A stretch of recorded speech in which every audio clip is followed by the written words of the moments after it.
Well, official figures from Italy offer a glimmer of hope that lockdown measures introduced 2 weeks ago have slowed the spread of the virus.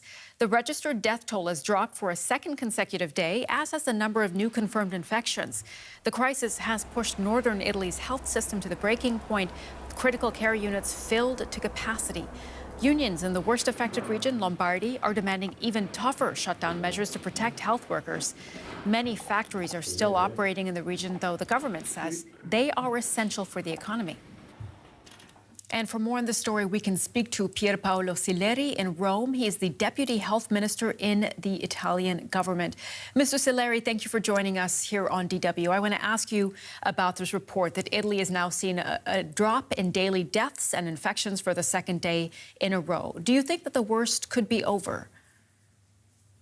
I don't know if the worst is over. No doubt that there is a decrease of the number of the infection, and this is due to the restrictions that were made between the 8th and the 9th of March, and then the day after with the lockdown of the entire Italy. This means that probably we will see a decrease over the next few days. I believe that probably those 2 days, yesterday, the day before yesterday, and probably today, we will see this drop, and hopefully it will be like this for the next few days. But when it's going to end, this is very difficult to predict right now. Probably we need 10, 15 more days to be sure that everything is over. Okay, so there's some progress, but you have to wait and see how things develop. At the same time, I want to ask you about some news that we saw today coming out of Bergamo, where a mayor told press there that actually the death toll in that region could be something like 4 times higher than the original figure, because there are a lot of people who have died outside of the hospital without being tested. So is that true? I mean, what can you tell us about that? I believe that the heat that was in the Bergamo area is due mainly to the fact that it's a very, very active industrial area with a lot of movements from the other regions in Lombardia, the south part of the Lombardia, where there was the beginning of these outbreaks. And probably this very high number reflects the high number of infection that probably we didn't detect because swabs were not performed to everyone. So I believe the number of infected people that they don't know to get the infection, even because we know that 80% of the infection are without any symptoms. So probably the number are even higher of who was infected. Mr. Sileri, we've been looking at some pictures of hospitals. What is the situation like right now for healthcare workers who say that they have been overwhelmed by this crisis? But you can see that in Lombardia the health system was under stress, but responded very well. Now in Italy we have an increase of the ICU bed by 60%. So we passed from 5,000 beds to more than 8,000.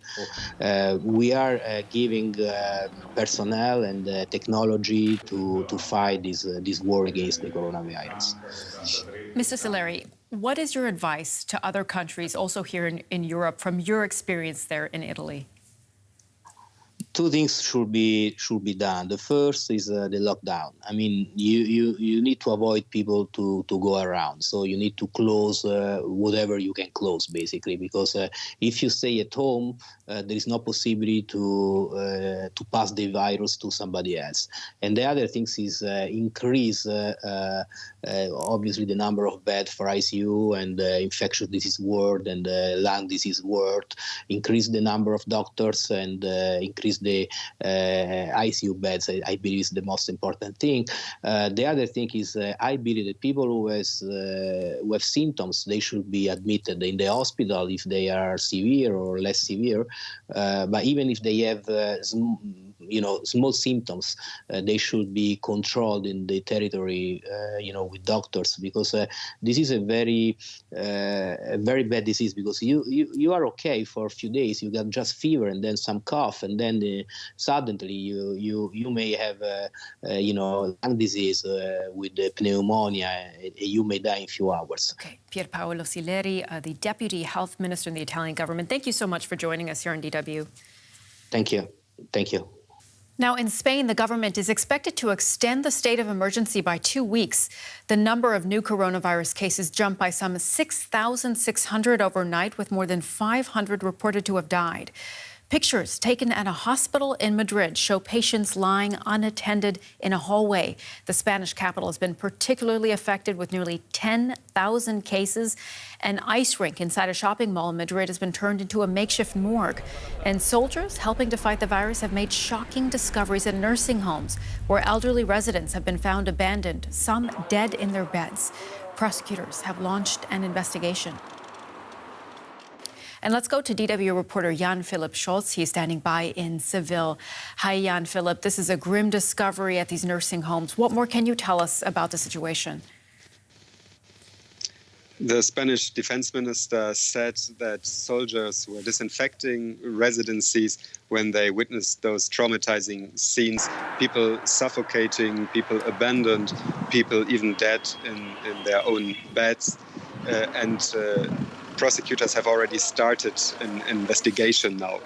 But there are also statements of nurses saying the allegations are not very fair. They have just done their job and they've actually followed protocol because they have to leave the dead bodies in their beds until the funeral services arrive. And this can take more than 1 day at the moment. And they also say that they're at the front line of the outbreak and they are not even well protected themselves. And exactly this problem, that medical personnel is not well protected, also reflects in the newest numbers. More than 5,000 health workers have been infected in Spain. This is about 15% of the entire people that are infected. I think we have to be careful with the percentage because it also could mean that health personnel just gets tested more often and there are actually more people infected in the whole country, but the numbers are disturbing. Well, we do know that health services say they are being overwhelmed and Spain is taking drastic measures. Is there any sign that these measures are helping the situation? At the moment, it's probably too early to say anything about that. There is no clear trend, although Mr. Fernando Simón, who is the head of the coordinating center of the health ministry, said that he has some hope that the peak might be reached in the coming days, but I think most experts agree that it's too early for a clear trend. And also Prime Minister Sanchez has warned the citizens that the worst is yet to come in the coming days. This is also reflected by a very symbolic example. A makeshift mortuary is set up in the city center of Madrid, in an ice skating center that has Olympic dimensions. And I have heard that the first coffins have already arrived there. And Jan-Philipp, Spanish authorities are now actually enforcing social distancing measures. This is all trying to stop the spread of the virus. Are people cooperating? Yes, they are. They are amazingly disciplined in this. I was on the streets yesterday to produce some news reports, and there is literally nobody on the streets except for some policemen. And we have to keep in mind that the measures here in Spain are much stricter than in many other countries. You can't even go out for a walk, or you can't even go to the park with your partner or your child. All right, DW's Jan-Philipp Scholz reporting there for us from Seville. Thank you very much. Now, here are some of the latest developments in the coronavirus pandemic. Indian Prime Minister Narendra Modi has announced a nationwide lockdown. Beginning at midnight, some 1.3 billion people will be barred from leaving their homes for 21 days. Here in Germany, 95% of people say they support the government's ban on gatherings of more than 2 people. That's according to a new poll. Meanwhile, some 6 million protective masks that were destined for Germany have gone missing at an airport in Kenya. A German firm had produced the masks, and it's unclear why they were in Kenya to begin with. And the World Health Organization is warning about a big acceleration in case numbers in the United States. It says the U.S. could become the new epicenter of the global pandemic. The Tokyo Olympics in July will be delayed by about a year because of the coronavirus. Japanese Prime Minister Shinzo Abe says he's agreed 100% with the president of the International Olympic Committee that the Games should be postponed.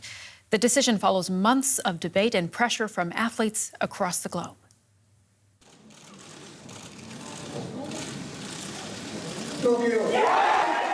When Tokyo was awarded the Games back in 2013, the coronavirus was just a dystopian nightmare. Fast forward 7 years, and the pandemic has gripped the globe. At first, the Japanese government and the International Olympic Committee insisted the show must go on, but doubts about the Games starting on July 24 began to rise. Athletes such as Greek pole vaulter Katerina Stefanidi made it clear they were uncomfortable with training for the 2020 event, let alone competing in it. Canada and Australia then effectively boycotted a 2020 Games. It all left Tokyo organisers and the IOC with little choice. A cancellation was out of the question, with the cost of the Games already in excess of $12 billion. A scaled-down version appealed to no one. A postponement became the only option. Mark Meadows from DW Sports is covering this story for us. Mark, tell us the latest about this decision to postpone. Yes, well, Japanese Prime Minister Shinzo Abe has just told reporters that he's basically had a telephone conference with the IOC boss, Thomas Bach, and we asked President Bach, he says, to consider postponement of about a year to make it possible for athletes to take part in the best situation and to make the event a safe and secure one for spectators. President Bach said he is 100% in agreement. And we've also heard from the IOC now officially that the Games are postponed. We don't actually have a set date yet, but it's going to be round about a year. Now, Tokyo's governor and Japan's Olympics minister have said basically it will not happen any later than August 2021. It seems like this really was just a matter of time, Mark. Yes, I mean, there was so much pressure on the IOC. It's amazing how quickly it's gone. It was actually only Sunday that the IOC first mooted the idea of a postponement. Then yesterday, on Monday, Shinzo Abe mentioned it for the first time. He said it was possibly inevitable. And then suddenly on Tuesday, we have a decision. The IOC on Sunday had actually given themselves 4 weeks to make a decision. In fact, the decision has come in just 2 days. That shows how much pressure there was.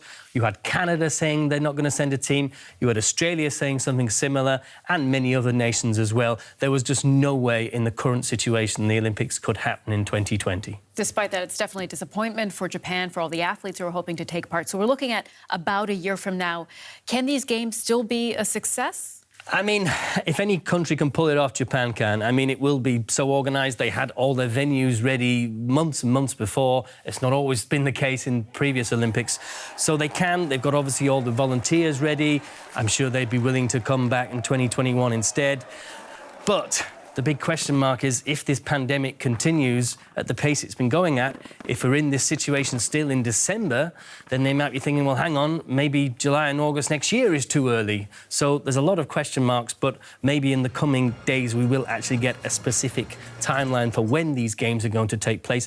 The IOC are going to have an executive board meeting later today, so we might hear a little bit more. All right, Mark Meadows from DW Sports reporting for us. Mark, thank you very much.